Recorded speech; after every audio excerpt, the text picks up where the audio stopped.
mata kuliah kita itu namanya adalah evaluasi proyek atau project evaluation, atau sebenarnya lebih tepatnya nama lengkapnya sebenarnya adalah perkenalan atau pengantar untuk evaluasi proyek, karena yang akan dibicarakan di sini lebih merupakan hal-hal dasar dalam evaluasi proyek. Nah, di sesi yang pertama ini kita akan bahas konsep-konsep dasarnya. Pada bab 1, konsep-konsep dasar yang dibahas di bab 1 ini akan dibagi menjadi 3 bagian. Ya. Bagian 1, 2, dan 3. Bagian 1 dibahas di session yang pertama ini, nanti dilanjutkan di session yang kedua, dan dilanjutkan session yang ketiga. Sekarang kita lihat konsep-konsep dasar pada bab 1 di session yang pertama ini. Pertama-tama, kita akan lihat yang dimaksud dengan proyek itu apa. Setelah dibanding-bandingkan pengertian proyek dari berbagai sumber, ada yang dari sumber-sumber akademis, ada yang dari sumber-sumber praktisi, ada yang dari sumber-sumber gabungan antara praktisi dan akademis, maka dari definisi yang bermacam-macam itu, kalau kemudian dicari kesamaannya, ada pada dasarnya ada 4 kesamaan, yang biasanya 4 hal ini ada dalam berbagai macam definisi dari berbagai sumber tadi. Ya. Hal pertama yang biasanya ada dalam definisi sebuah proyek itu adalah aktivitas. Jadi di situ ada aktivitasnya, ada kegiatannya. Lalu hal kedua, biasanya diakui oleh berbagai sumber itu, tidak semuanya ya, tapi sebagian besar itu menyatakan bahwa aktivitas itu direncanakan. Ya, bisa disebut proyek kalau direncanakan. Lalu yang ketiga, ditekankan juga bahwa dari aktivitas yang direncanakan itu nanti memerlukan sumber daya, ada pengorbanan sumber daya di sana. Kemudian yang keempat, yang juga biasanya diakui di dalam definisi proyek itu adalah adanya manfaat. Jadi sumber daya itu dikelola dalam proyek untuk menghasilkan manfaat, yang semuanya itu direncanakan. Jadi aktivitas mengelola. Jadi kalau misalnya kita gabungkan keempat kata-kata kunci tadi, pengertian proyek itu bisa misalnya menjadi aktivitas untuk mengelola sumber daya dalam rangka memenuhi manfaat-manfaat yang diinginkan, yang semuanya itu dalam sebuah rencana, atau dibuat dalam konteks kata-kata yang lain adalah aktivitas yang direncanakan dalam rangka mengelola sumber daya untuk mendapatkan manfaat. Jadi kata-katanya bisa macam-macam, kalimatnya bisa macam, tapi intinya adalah di situ perlu ada aktivitas, perlu ada rencana, jadi direncanakan aktivitasnya, kemudian ada sumber dayanya dan ada manfaatnya. Lalu pelaksananya atau skema pelaksanaannya itu bisa macam-macam, tidak ada batasan. Entah itu bisa dilaksanakan oleh pemerintah atau dilaksanakan oleh non-pemerintah atau swasta, bisa dijalankan dalam institusi atau lembaga-lembaga pemerintah, entah itu dalam konteks sebuah program tertentu atau di luar program. Dalam konteks swasta bisa itu sesuai bisnis plan yang ada di pihak swasta itu, atau dalam proyek terpisah. Tidak ada batasan baku. mengenai skema pelaksanaannya. Nah, yang lebih penting untuk kita lihat adalah dimensi proyeknya.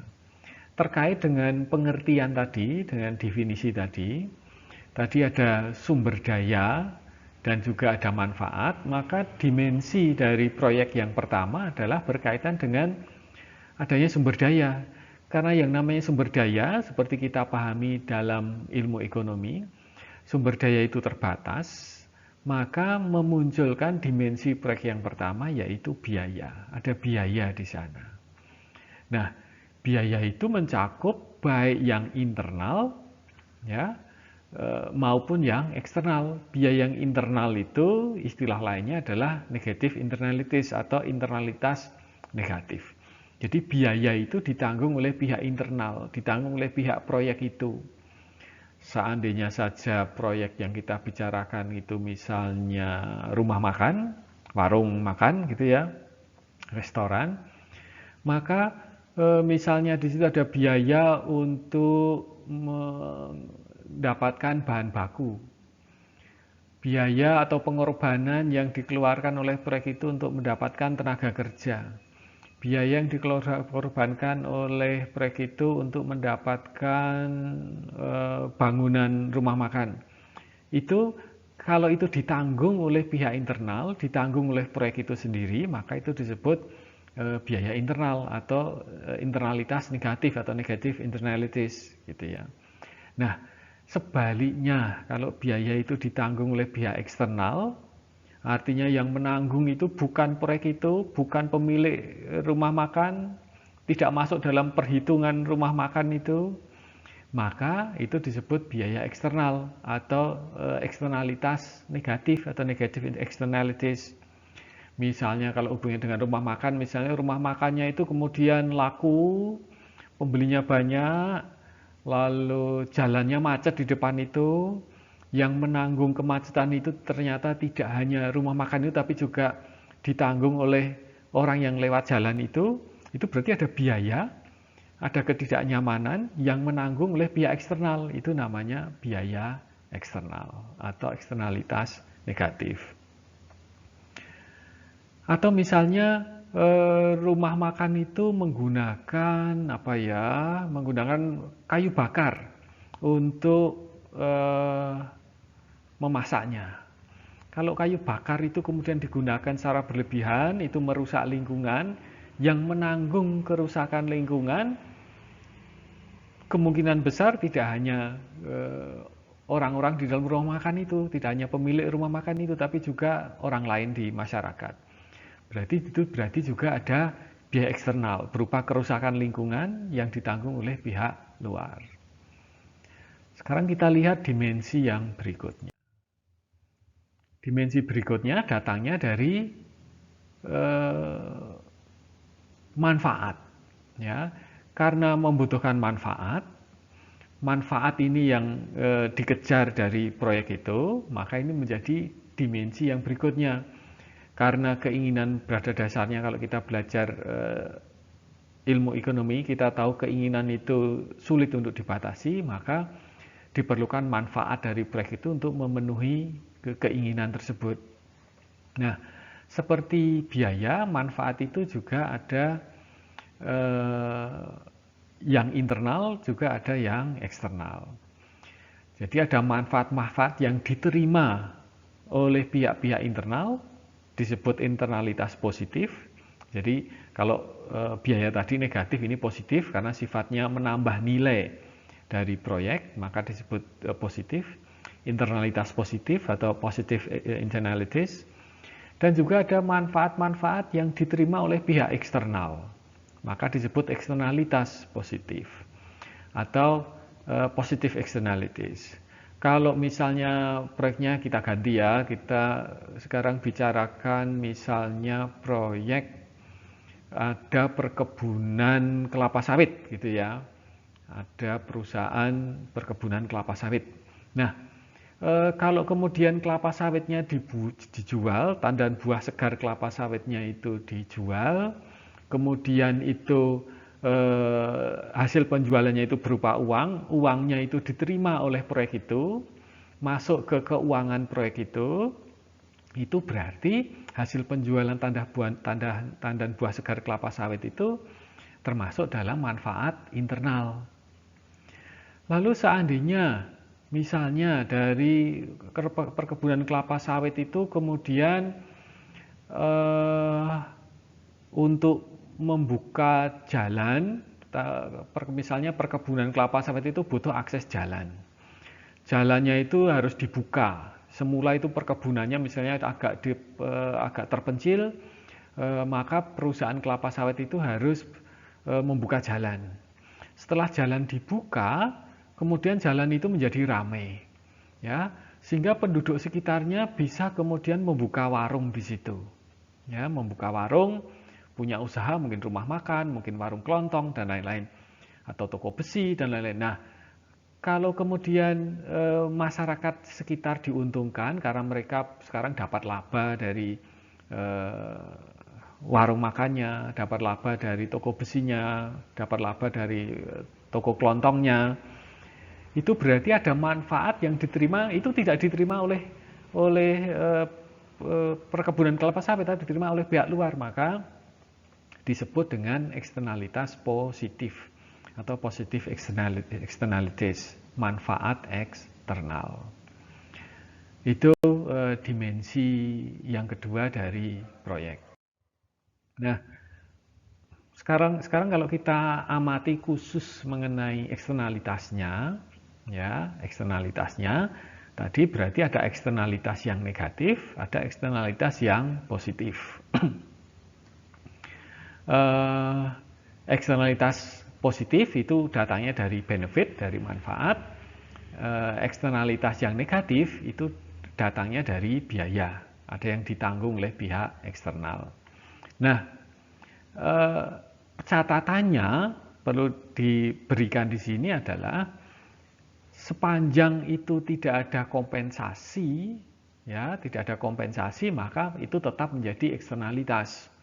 Tapi kalau sudah ada kompensasi, maka bisa terjadi bukan lagi eksternalitas tapi menjadi internalitas. Misalnya, tadi kita bicarakan warung makan. Warung makan tadi menimbulkan eksternalitas negatif.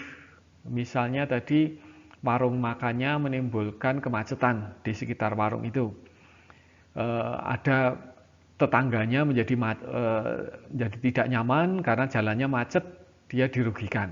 Nah, kalau kemudian misalnya saja ada kompensasi dari rumah makan ke tetangga itu, entah itu kompensasinya, ide kompensasinya dari mana, tidak perlu diperhatikan, entah dari manapun ide kompensasi itu berasal, tapi kalau kemudian muncul kompensasi, kemudian kompensasi itu diberikan kepada pihak yang dirugikan tadi, pihak yang menanggung biaya tadi, itu berarti sudah ada proses internalisasi. Sehingga biaya itu sekarang yang menanggung siapa? Yang menanggung bukan pihak luar lagi, tapi ditanggung oleh pihak eksternal. Maka itu bukan lagi eksternalitas, tapi sudah menjadi internalitas. Sepanjang biayanya itu cukup, ya, tepat menutup biaya yang ditanggung oleh pihak luar, maka berarti semuanya sudah ditanggung internal. Tapi kalau hanya menanggung sebagian, berarti masih ada sisanya, masih menjadi eksternalitas. Yang sudah diberi kompensasi itu menjadi internalitas, gitu ya. Demikian juga masalah eksternalitas positif.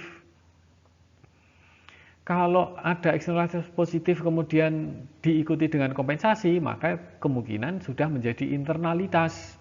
Misalnya tadi contohnya perkebunan kelapa sawit, ada warung makan di jalan yang menerima manfaat dari perkebunan kelapa sawit itu. Kalau kemudian misalnya warung makannya itu punya ide, punya inisiatif memberikan kompensasi ke perusahaan kelapa sawit, itu berarti sudah bukan lagi menjadi eksternalitas, sudah menjadi internalitas. Atau mungkin alasannya bisa lain lagi, misalnya ada kerjasama supaya kerjanya antara perusahaan kelapa sawit dengan warung makannya. Jadi bagi-bagi laba, itu sudah kemungkinan besar, tergantung proporsi pembagiannya ya, itu sudah menjadi bagian dari internal, pihak internal, maka menjadi internalitas. Begitu. Apalagi kalau kemudian rumah makannya itu 100% dikelola oleh perusahaan kelapa sawit. Berarti itu betul-betul semuanya sudah menjadi internalitas. Oke, kita lanjutkan. Nah, proses pengubahan eksternalitas menjadi internalitas itu namanya internalisasi. Ya, internalisasi itu idenya atau inisiatifnya bisa dari pihak eksternal. Kalau dalam contoh tadi bisa dari orang yang dirugikan karena jalannya macet tadi, gara-gara ada rumah makan. Kalau itu contohnya mungkin orangnya bisa menuntut, bisa meminta atau memohon, bentuknya macam-macam ya, inisiatif pihak eksternal itu. Bisa memaksa.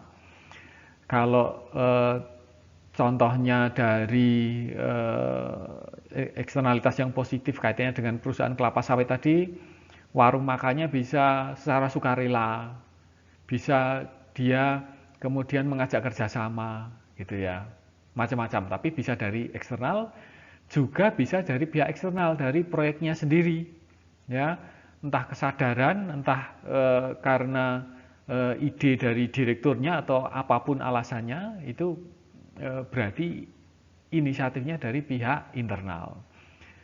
Kemudian bisa juga sebenarnya ini eksternal juga, tapi eksternal pihak ketiga ya. Dalam hal ini mungkin itu pemerintah atau pengadilan atau kepolisian atau badan apapun yang di luar yang internal, juga di luar yang